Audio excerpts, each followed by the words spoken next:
All right. Hello, guys. Welcome to another interview. Today, we're going to be interviewing Sascha Kuzins and Patrick Swiskowski, the founders of Ninite. And we're excited to have them today to kind of go behind the scenes of how they went about developing a software product that's specifically aimed at computer technicians, and some of the marketing they've done, and just some of how they got started, and just kind of dig a little deeper into that. So welcome, guys. Thanks for being on. Oh, thank you for having us. Thank you. So Lisa, it was your idea to bring these two on to the show. So let us know a little bit about why you thought it would be a cool idea to interview these guys. Well, the first thing I thought of was when we were thinking of guests that did, things on their own and have inspired others, because you have all this, awesome stuff on your website. I was thinking a lot of techs and a lot of us entrepreneurs think of things that are cool, but we don't do it because we don't know how to take it to the next step or how to even do it. And I think a lot of people's fears are to do that next step thing that you guys, figured out. Pretty simple. Not simply, but that's why I want to hear your story and what you did. So if you guys want to just start and tell us about what's going on currently at Ninite, that might give some people a perspective, of what's going on, locations and how many employees you have and things like that. Oh, yeah, sure. So it's just, it's actually just the two of us. Okay, cool. We've kept things small. Most of our focus is just keeping the current service running, and then finding ways to make it easier and easier to use. We found there's sort of like a step change in our growth every time that we're able to make things significantly easier to use, whether it be from adding in our current remote mode with the nice GUI interface you get with that, or things like that. So basically just some improvements on ease of use as our main. Nice. Yeah, that's cool. So you guys are doing this full time then, right? Oh yeah. Yeah. I was gonna say, man, you have to be, because there's so much going on, and I for the stuff I use it for is way different than a lot of our technicians are using it with their managed services. Okay. Yeah. So I'm curious, how did you guys get introduced to each other? What's kind of the origin story of the company, if you will? Let's see. We actually met at Y Combinator. It's a seed funding sort of accelerator or something.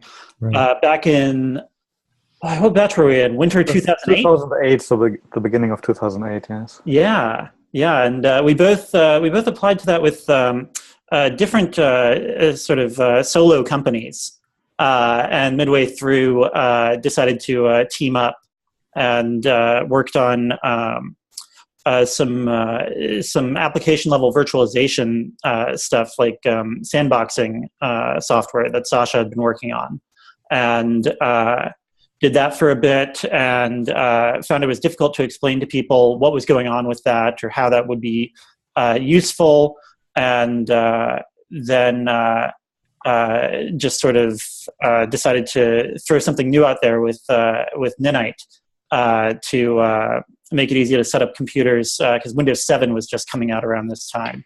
And we knew a lot of people would be starting fresh. And in testing this sandboxing product, we had gone through and continually, installed a bunch of software to test out and see how it worked. And it was just such a pain getting through those wizards and clicking next repeatedly. And so we decided to make something easy for updating to Windows 7. And people kind of started using it right away, and I did. Liked it, yeah. So I remember the first time I saw it, and I was like, oh my gosh, I can install Malwarebytes in one click. Yeah. And Mosey, and back then that was just a few of the products that you guys had out that I was like, I loved it because I was a install tech at, I had my own business, and it just took forever.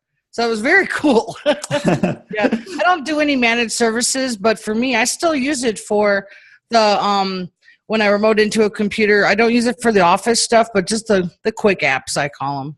Yeah, it's great saving that much time. Or one of my favorite things we track is the amount of time that Ninite actually runs automating things. And so, let's see, what was it?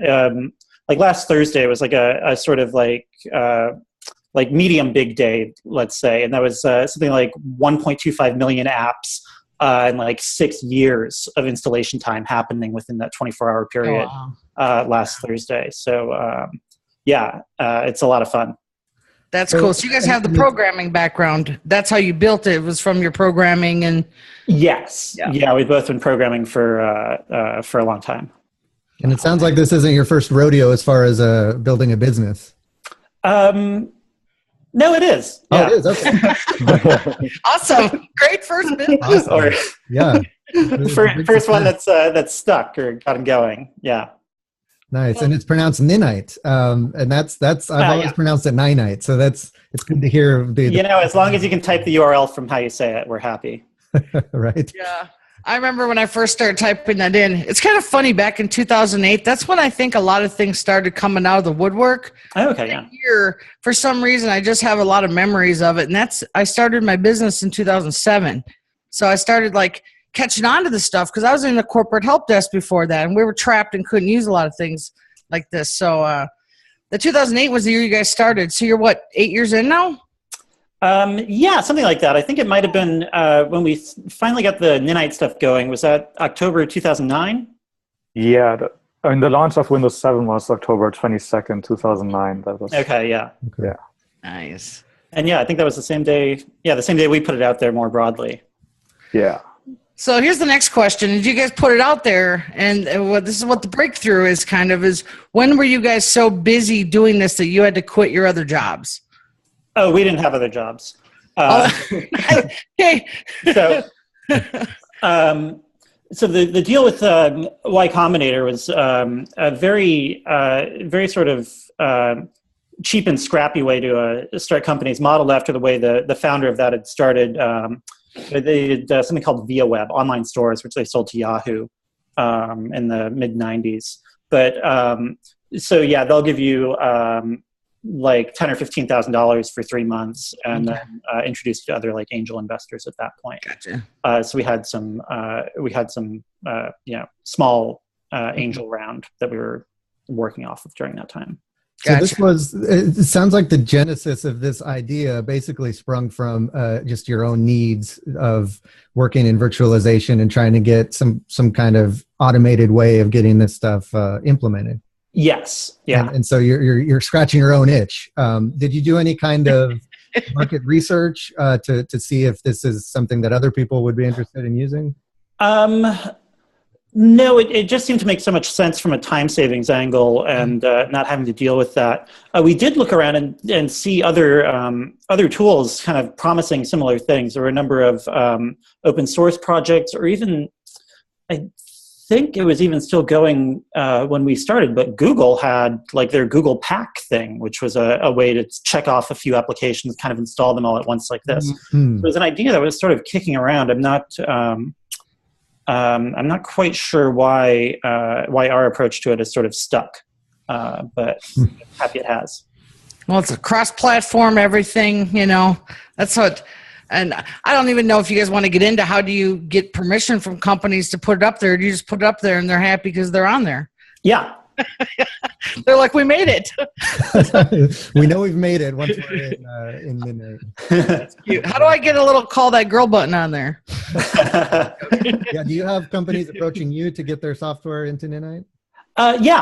Yeah, we do, but we still drive it by user requests. Yeah. And we'll thank people when they write in, but that's nice. Yeah, it depends. Yeah, what our users want. So when you guys got it launched and you started using it between you two and your friends and all your buddies in the network you're in, tell us about how you went and took it to the public, and how did you get people to start using it and get to hear about it? Yeah, I think maybe timing it with the Windows 7 stuff really helped us out, because we were able to. I think we got pretty high up on like Reddit, and was Dig still a thing? Dig. I think Dig. I think we did pretty well on that. We would get coverage at like Lifehacker I forget some of the other early blogs that would kind of cover that, but that's timing it with that big event that we knew was happening anyway. Nice. I think helped us get going there. We And also just had word of mouth? Yeah, word of mouth is our main growth strategy. Gotcha. Yeah, I think we started a few weeks before the launch, and Patrick posted it on some forums. And back then, we still required an email sign up, and we got quite a few signups in the first 3 weeks before the launch, and then yeah, that's nice. Yeah, that's really smart to do that. And I'm sure you guys know all that the technology stuff. Sounds like you guys have a good circle of people that know all those things. Like for me, I already knew that when Windows 10 came out, that Outlook, I'm an Outlook expert, so Outlook would be changing for that dramatically, and I had to prepare for it, kind of. You got to stay above or kind of know what's going on and all that. All right, cool. So then, let's say after that, then when you guys started, like, let's just say profit time, when you started figuring out, because I remember when everybody first saw it, they're like, it's free, and I was nervous to use it. Yeah. I thought, oh my God, if I'm not paying, I can't use it. And people are like, no, it's free. But then, like all free things that are cool, it has to monetize at some point, and that's when it turns into a business, right? Yeah. That's the cool thing.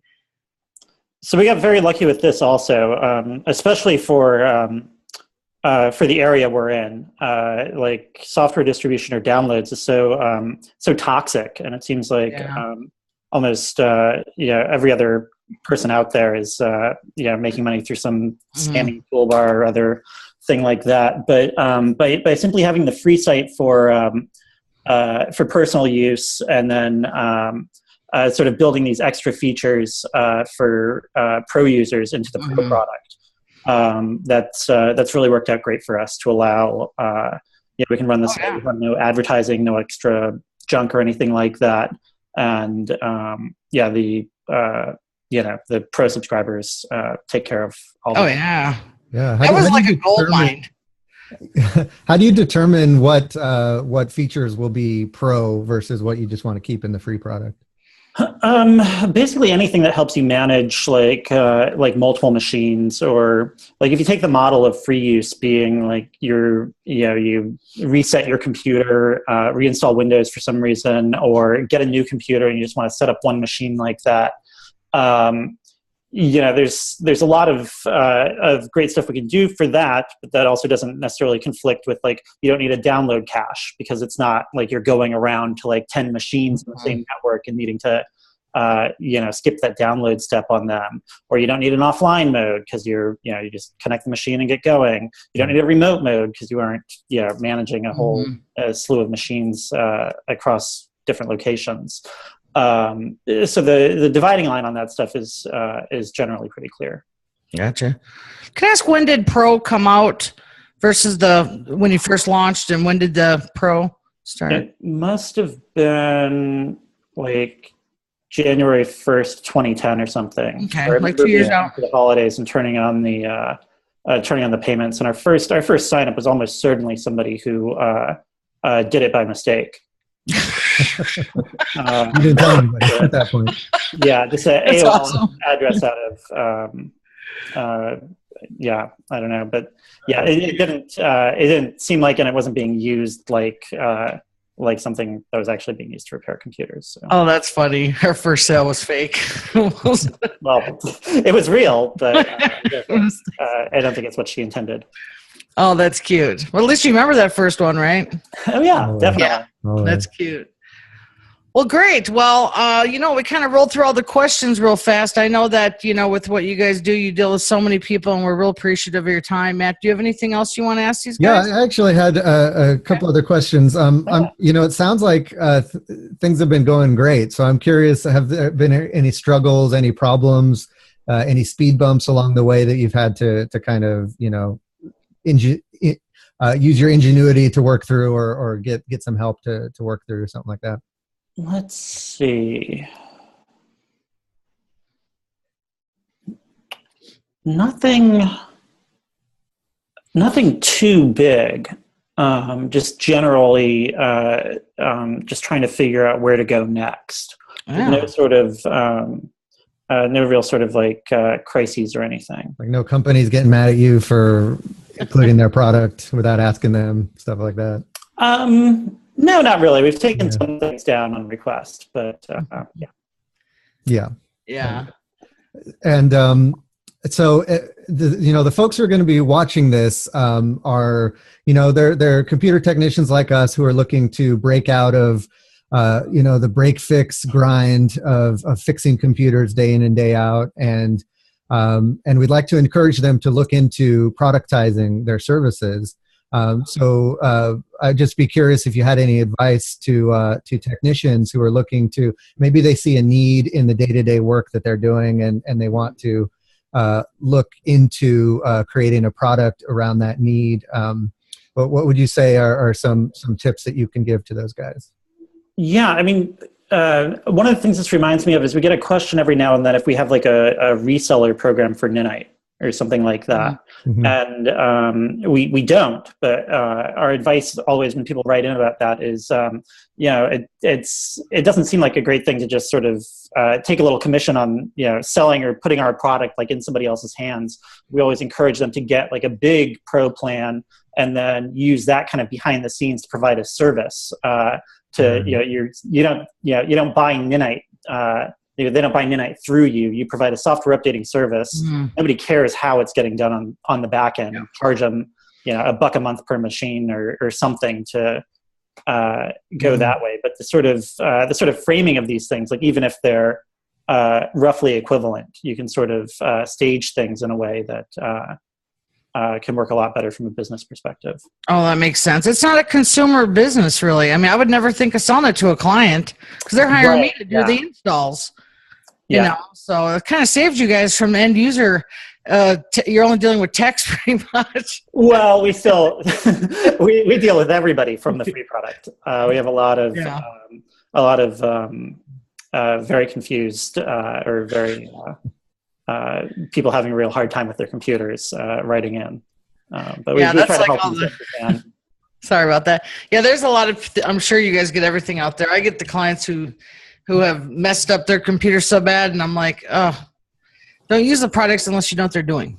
Yeah, it's surprising. People have the sort of wrong idea about needing to load up something with software. These questions of people. Well, I don't know what half this stuff does. Not to write back. It's fine. Don't go install it if you don't need it. So when you guys Go ahead. I was just curious because you're saying you're getting these emails from folks. How is the I guess since it's you two, you're also fielding customer service and client requests and stuff. Wow. How is handling that? Have you gotten overwhelmed with that, or do you have kind of a nice process of it's usually the same questions over and over again? It's frequently the same questions, and we've written some software to help us with that sort of internally. But it's actually a really valuable thing that we do. Also, like all of our ideas about where to expand or what to do next come from just talking with customers and figuring out. There's usually some sort of like edge we hit up against with each improvement to the product, where people start trying to push it a little more in some direction, and we see a bunch of questions or complaints that kind of all come down to the same root cause, and then we know to sort of push the product more in that direction. And that's usually where there's more growth available for that. Yeah, that makes sense. That's great to have the folks who are in the trenches building the product interface with the clients, because often you'll have customer service folks doing that, and then there's a disconnect between what the clients are saying and what the customer service folks are reporting to the developers or the founder or whoever's actually building the product. And I like having that one-on-one communication with the folks that are using your software, because you can really get some good insights about where to improve, where the roadblocks are. Yeah, it's essential. Great. Yeah, the customer service, I learned from all my stuff. Everybody should take heed on that because it's super important to listen to people. Super. Yes. I can't wait till there's that Windows 7 install button and Windows 10 install button on Ninite. Make it easy for people. Just restart my computer. Click that button there, and it just does it. Magic. Yeah. Yeah. So what's next for Ninite? What's on the horizon? Well, we're working on some big improvements. I think will make it a lot easier to use in the future. They're not quite ready yet, but they should be coming out in the next few months here. Even easier to use. Yeah. I'm very curious. Very easy to use now. Well, one thing I've noticed is that I don't use the managed services side, but there's a lot of text that script out a lot of stuff from you guys, right? Yeah, it's sort of remarkable. We're Uh-oh. Did we lose him? Oh, something got stuck. There he is. I lost you for a second. Sorry about that.